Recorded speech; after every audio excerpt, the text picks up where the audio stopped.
Do you know why the problem of David was very complicated? When he found himself lusting.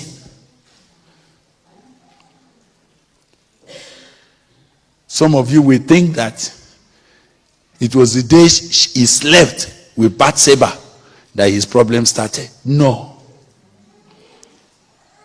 You see, a cover-up habit keeps growing inside. What some of you don't know is, can I tell you what you don't know? The power of sin, the secret of sin, is in its secrecy. Sin is only powerful as long as you keep it secret. The day you want to break the power of sin, break the secrecy, expose it, suddenly you will find that that sin has no more power over you. But the first thing that sin begs for, whenever it comes to your life, it begs for you to make it secret. Are you hearing me? When you begin to have a misbehavior with your wife, the first thing that you are struggling with is how nobody in the parlor will know about it. Are we together? The moment your affection begins to run wild towards a strange girl, maybe your church secretary, it may be somebody in the office, it may be a student that you are teaching. When your heart begins to go strangely to that, the first thing that sin begs you for is how to make it how secret. So you know what happens? That girl is this side, is on this side. When you tell your wife where you are going, you will tell your wife, I'm going here. And you may actually start so that your wife will think you are going there. And you will face this direction. Only to go this way and corner, and you face this direction. So when they ask your wife, where did your husband go? You say, he went there. Because she saw you going there. She did not know that you went behind to corner and face that direction.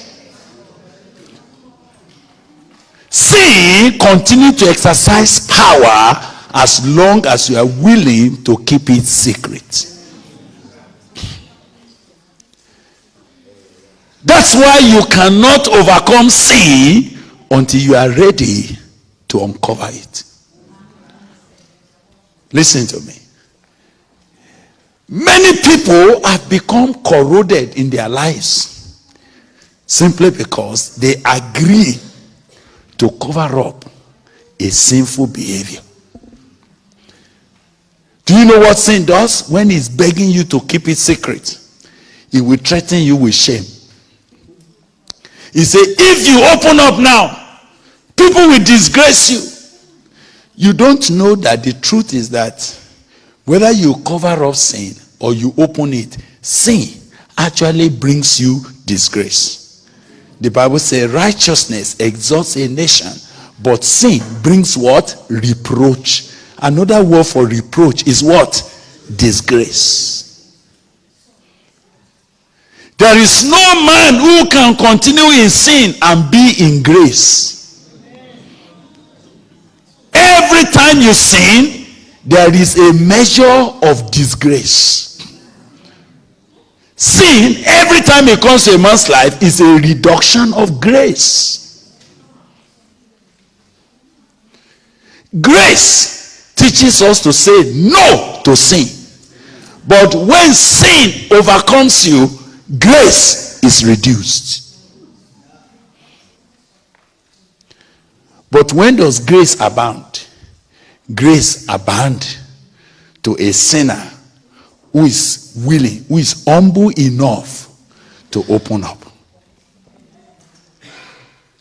So the first step, the first principle of personal restoration and revival is behold. Readiness to say, Lord, look at me. Look at me.